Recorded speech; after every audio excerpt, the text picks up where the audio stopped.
నమస్తే Santosh, welcome to focus. Visakha pharma కంపెనీలో చావులు నిత్యకృత్యం అయ్యాయి. బాధితుల హాహాకారాలను, ఆక్రందనను భారీ పరిహారంతో చల్లబరిచి చేతులు దులిపేసుకోవడం సాధారణమైపోయింది. ఇవన్నీ యాజమాన్య హత్యలేనని బాధితులు గగ్గోలు పెడుతున్నారు.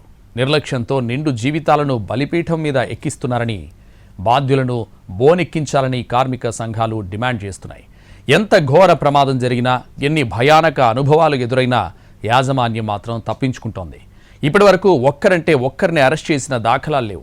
యంత్రాంగానికి ఎందుకీ నిర్లిప్తత? జవాబుదారీతనం లేకపోతే మరణ మృదంగం ఆగేది ఎన్నడు?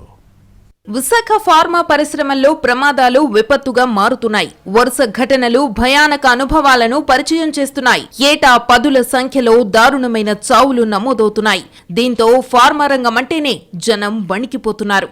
మ్యాన్ మేడ్ మిస్టేక్స్ కంటే యాజమాన్యం నిర్లక్ష్యం నిలువెల్లా దహించేస్తోంది. ఒకదానిని మించి మరొకటి ఘోరమైన ప్రమాదాలు అనుభవంలోకి వస్తున్నాయి.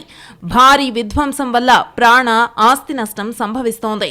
ఒక విధంగా పరిశ్రమలలో పనికి వెళ్లడమంటే పులినోట్లో తల పెట్టినట్టేనని భయపడే పరిస్థితి ఏర్పడింది. భద్రతా ప్రమాణాల పాటింపులో యాజమాన్యాల నిర్లక్ష్యం ప్రధాన సమస్యగా మారింది.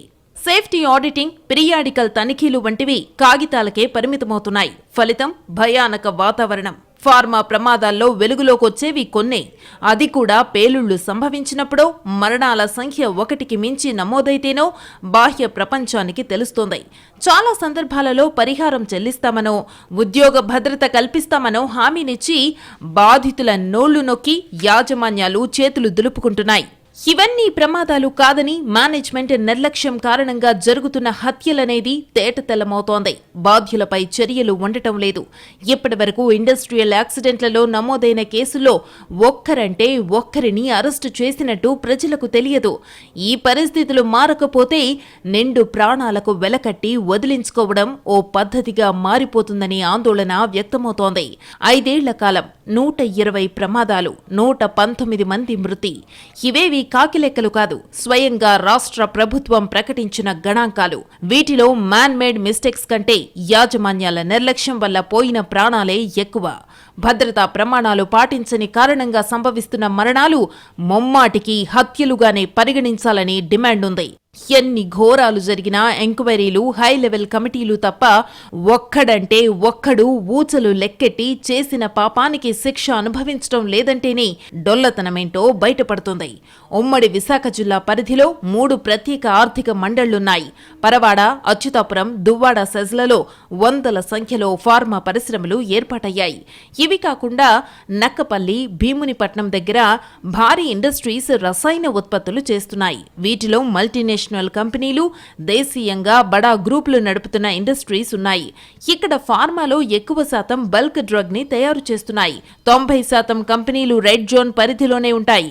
రియాక్టర్లు, సాల్వెంట్స్, ప్రమాదకర రసాయనాలు వినియోగం ఉంటే ఈ తరహా పరిశ్రమలలో సేఫ్టీ అనేది ఫస్ట్ ప్రయారిటీ. కారణం, ఇది అత్యంత ప్రమాదకరమైన పని ప్రదేశం కావడం. చిన్నపాటి లోపం జరిగినా పర్యవసానాలు ఊహించని విధంగా ఉంటాయి. గత 5 ఏళ్ల కాలంలో చోటు చేసుకున్న దారుణాలు, భయానక అనుభవాలు ఇక్కడ పారిశ్రామిక చరిత్రలో ఎప్పటికప్పుడు నెత్తుటి పేజీలుగా మిగిలిపోతూనే ఉన్నాయి. భద్రతా ప్రమాణాలు పాటించడంలో యాజమాన్యాల అలక్ష్యం కొంప ముంచుతోంది.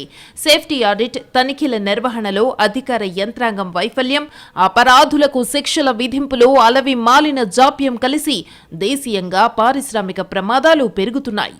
పదుల సంఖ్యలో కార్మికులను పొట్టన పెట్టుకోవడమే కాదు, సమీప ప్రాంతాలలో జనజీవనంతో పాటు పర్యావరణంపైన అవి తీరని దుష్ప్రభావాలను చూపుతున్నాయి.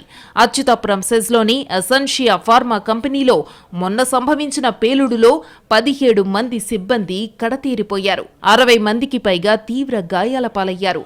ఈ ఘటన జరిగి 48 గంటలు తిరగక ముందే పరవాడలో సెనర్జీ ఫార్మా 3 బలిపీఠమెక్కించింది. మరొకరు ప్రాణాలతో కొట్టుమిట్టాడుతున్నారు. ఈ దారుణాలకు ₹1 కోటి నష్టపరిహారాన్ని ప్రకటించాయి యాజమాన్యాలు. కానీ పోయిన ప్రాణాలకు బాధ్యత ఎవరు తీసుకుంటారని బాధితులు నిలదీసి అడుగుతున్నారు. ఒక్క యాజమాన్యాలకే కాదు, బాధ్యులను శిక్షించడంలో జరుగుతున్న జాప్యం ప్రభుత్వాలకు తగులుతున్న సూటి ప్రశ్న.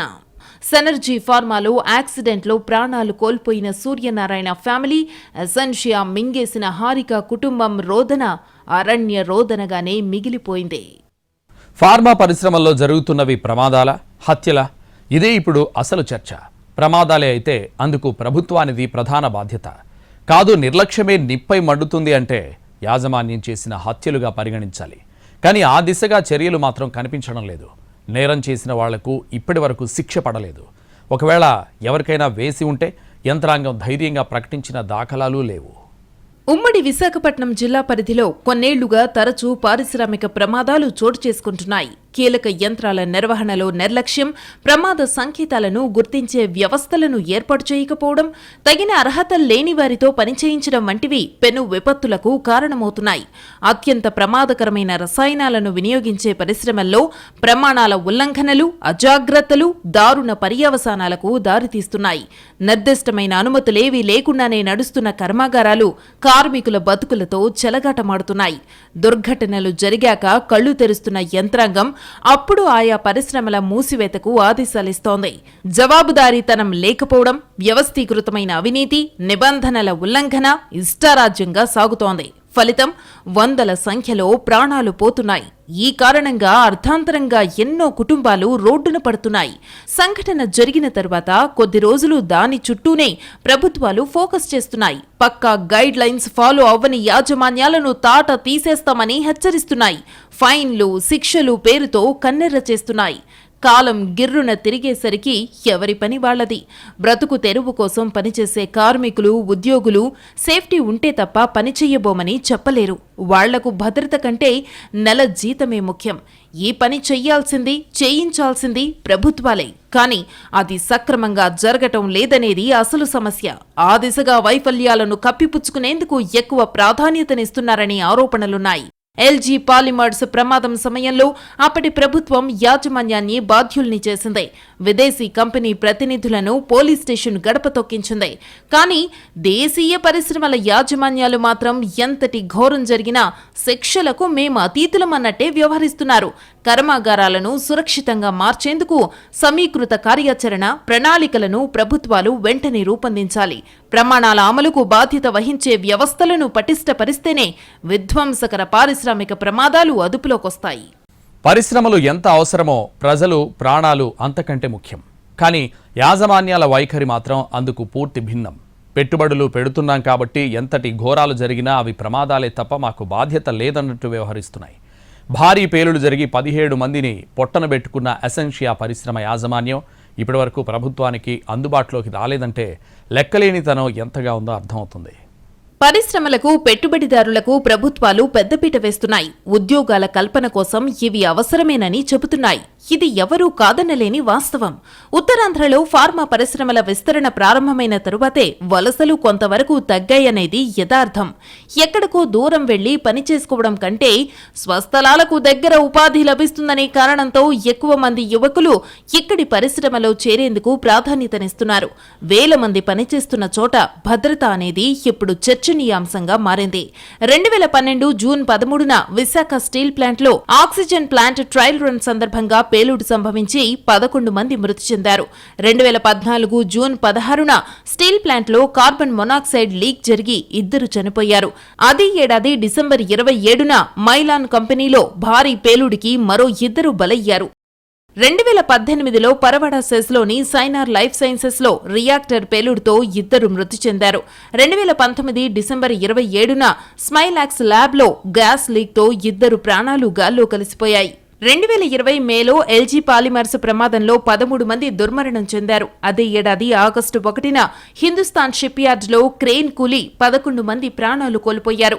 2022 జూన్ ఆగస్టు నెలల్లో బ్రాండెక్స్ అపెరల్ సిటీ పరిధిలోని సీడ్స్ కంపెనీలో 2 సార్లు విషవాయువు లీక్ అయింది. దీంతో 500 మందికి పైగా మహిళా కార్మికులు అస్వస్థతకు గురయ్యారు. 2023 జూన్ 30న సాహితీ ఫార్మా కంపెనీలో పేలుడుతో 4 మృతి చెందారు. ఆగస్టు 10న సింహాద్రి ఎన్టీపీసీలో ప్రమాదం జరగడంతో 2 ప్రాణాలు కోల్పోయారు. 2024 ఆగస్టు 21న అచ్యుతాపురం ఎసెన్షియా అడ్వాన్స్డ్ లైఫ్ సైన్సెస్లో ఘోర దుర్ఘటన జరిగింది. దీంతో 17 మంది బలైతే 60 మందికి పైగా తీవ్ర గాయాల పాలయ్యారు. ఆగస్టు 23న పరవాడలోని సనర్జీ ఫార్మా యాక్సిడెంట్లో 3 మృత్యువాత పడ్డారు.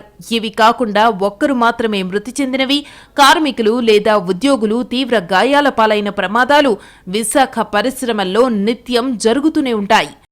వరుస దుర్ఘటనల నేపథ్యంలో ఏపీ ప్రభుత్వానికి మాజీ ఐఏఎస్ అధికారి ఈఏఎస్ శర్మ ఓ లేఖ రాశారు. వ్యవస్థీకృత నేరాలుగా పరిగణించి బాధ్యులపై చర్యలకు ఉపక్రమించాలని డిమాండ్ చేశారు. పరిశ్రమలో జరుగుతున్న ప్రమాదాలకు కారణమవుతున్న యజమానులను జైలుకు ఎందుకు పంపడం లేదని ప్రశ్నించారు. ఏ ప్రభుత్వం అధికారంలో ఉన్నా పరిశ్రమల యజమానులతో సత్సంబంధాల కారణంగా చర్యలు తీసుకోవటం లేదని ఆరోపించారు. ఇటీవల సంభవించిన అచ్యుతాపురం ఘటనలు పునరావృతం కాకుండా చర్యలు తీసుకోవాలని లేఖలో సూచించారు. పరిశ్రమల్లో జరుగుతున్న దుర్ఘటనల్లో పరిశ్రమల యజమానులు ఒక్కరోజైనా జైలుకు వెళ్లటం లేదని ప్రశ్నించారు. ఎసెన్షియా యాజమాన్యాన్ని ప్రభుత్వం క్షమించవద్దని కోరారు. ఇప్పుడిది చర్చనీయాంశంగానే మారింది. భోపాల్ ట్రాజడీ ఇండియన్ ఇండస్ట్రియల్ హిస్టరీలో పెను విషాదం. ఆ ఘటన తర్వాత అనేక సంస్కరణలు అందుబాటులోకి వచ్చాయి.